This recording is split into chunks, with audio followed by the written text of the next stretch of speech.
حضرت قاضی ثناء اللہ پانی پتی رحمۃ اللہ تعالیٰ علیہ اپنی کتاب تفسیر مظہری میں لکھتے ہیں، آپ فرماتے ہیں کہ حضرت آدم علیہ السلام سے لے کر آج تک اور قیامت تک جتنے بھی اللہ پاک کے اولیاء ہوں گے، تمام اولیاء کو حضرت مولا کائنات نے ولایت عطا فرمائی ہے، اور قیامت تک ہونے والے اولیاء کو مولا کائنات شہنشاہ ولایت ہی ولایت عطا فرمائیں گے۔ تو عزیزان محترم، ویسے تو حضور مولا کائنات کے کمالات کا کوئی بھی حساب لگایا ہی نہیں جا سکتا۔ میں آپ کے سامنے چند آپ کی کرامات پیش کرتا ہوں۔ شواہد النبوہ میں کتاب میں ایک کرامت ذکر کی گئی کہ حضور مولا کائنات کا اللہ تعالیٰ سے تعلق ایسا تھا کہ آپ گھوڑے پر سوار ہوتے وقت جب ایک رکاب میں، رکاب اس چیز کو کہتے ہیں کہ جس میں پاؤں رکھ کر گھوڑے پر سوار ہوا جاتا ہے، ایک رکاب میں پیر رکھتے تو قرآن کریم شروع کرتے تھے اور دوسری رکاب میں پیر رکھنے سے پہلے پورا قرآن ختم کر لیا کرتے تھے۔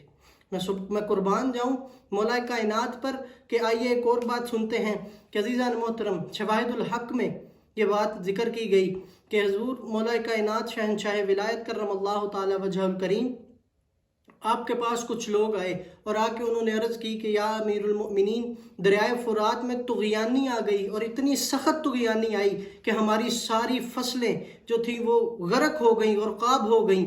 تو آپ اٹھے، فوراً اٹھے اور ساتھ امام حسن اور امام حسین رضی اللہ تعالی عنہما کو ساتھ لیا اور گئے۔ حضور صلی اللہ علیہ وآلہ وسلم کا جبہ مبارک، امامہ شریف آپ نے زیب تن فرمایا اور جا کر دریائے فرات کے کنارے پر 2 رکعت نماز ادا فرمائی۔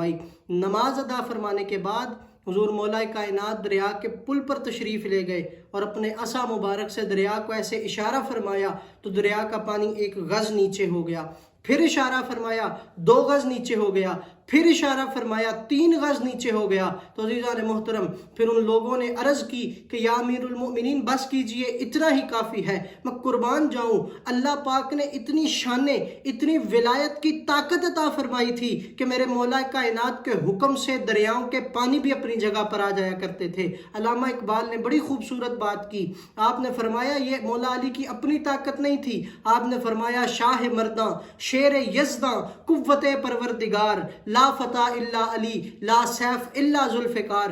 آپ فرماتے ہیں یہ اپنی طاقت نہیں تھی، یہ قوت پروردگار تھی، یہ اللہ تبارک و تعالیٰ کی طاقت تھی۔ تو عزیزان محترم، آئیے ایک اور بات سنتے ہیں۔ شواہد الحق میں یہ بات موجود ہے کہ جب مولا کائنات مقام صفین کی طرف جا رہے تھے، مقام صفین کی طرف جاتے ہوئے آپ کے جو ساتھ فوج تھی، جو لشکر تھا، ان کو پیاس کی حاجت ہوئی، ان کو پانی پینے کی حاجت ہوئی۔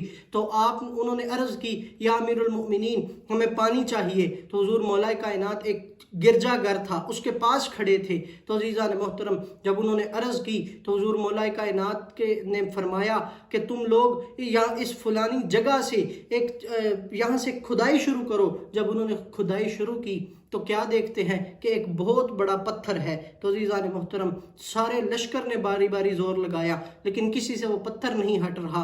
میں قربان جاؤں مولا کائنات پہ، میں قربان جاؤں قوت پروردگار پہ، میں قربان جاؤں شاہ مرداں پہ، میں قربان جاؤں شیر یزداں پہ کہ آپ نے صرف اپنی 2 انگلیوں کے زور سے اس پتھر کو اٹھا کر اکھاڑ کر باہر رکھا۔ تو عزیزان محترم، پتھر کا اکھاڑنا تھا کہ اس میں سے ایک بڑے ہی شفاف، صاف اور میٹھے پانی کا چشمہ ابل پڑا۔ سارے لشکر نے وہ پانی پیا۔ پھر حضور مولا کائنات نے اس پتھر کو اٹھایا اور اس کی جگہ پر رکھ کر اوپر مٹی ڈال دی۔ تو عزیزان محترم، گرجا گھر سے وہ جو ان کا جو پادری تھا وہ دیکھ رہا تھا، وہ نیچے آیا اور آ کے عرض کی کہ آپ نبی ہیں؟ تو مولا کائنات نے فرمایا نہیں، میں نبی نہیں۔ تو پھر کہنے لگا آپ کوئی فرشتے ہیں؟ فرمایا نہیں۔ تو پھر کہنے لگا آپ کون ہیں؟ تو حضور مولا کائنات شہنشاہ ولایت کرم اللہ تعالی وجہ الکریم نے ارشاد فرمایا کہ میں نبی کریم صلی اللہ علیہ وآلہ وسلم خاتم النبیین کا صحابی ہوں اور ان کا داماد ہوں۔ تو اس نے اسی وقت کلمہ پڑھا اور مشرف با اسلام ہوا۔ تو عزیزان محترم، جب حضور مولا کائنات سے یہ پوچھا کہ یہ کیا ماجرا ہے، تم نے مجھ سے یہ باتیں پوچھی اور پھر تم نے کلمہ پڑھا اور مسلمان ہو گئے، تو کہنے لگا کہ امیر المؤمنین، ہماری کتابوں میں، ہماری جو کتابیں ہیں، ہمارے مذہب کی جو بڑی کتابیں ہیں، ان میں یہ بات ذکر کی گئی ہے کہ اس گرجا گھر کے قریب ایک چشمہ ہے، صاف اور میٹھے پانی کا چشمہ ہے، اسے وہی بندہ اٹھائے گا جو یا تو خود نبی ہوگا یا کسی نبی کا جو صحابی ہوگا۔ تو عزیزان محترم، یہ جب بات حضور مولا کائنات نے سنی تو حضور مولا کائنات کی آنکھوں سے آنسو جاری ہو گئے، اور آپ اتنا روئے کہ آپ کی ریش مبارک جو ہے، داڑھی مبارک، وہ آنسوؤں سے تر ہو گئی، اور آپ نے فرمایا اللہ کا لاکھ لاکھ شکر ہے کہ اس نے میرے سے پہلے جو سرکار سے پہلے جو دین تھا ان کی کتابوں میں بھی میرا ذکر فرمایا ہے۔ تو عزیزان محترم، پھر علامہ اقبال نے کہا، شاہ مرداں شیر یزداں قوت پروردگار، لا فتح الا علی لا سیف الا ذوالفقار۔ تو عزیزان محترم، حضور مولا کائنات کو ایسی شانیں اللہ تبارک و تعالیٰ نے عطا فرمائی ہیں کہ ان کا کوئی بھی ان شانوں میں کوئی جواب نہیں۔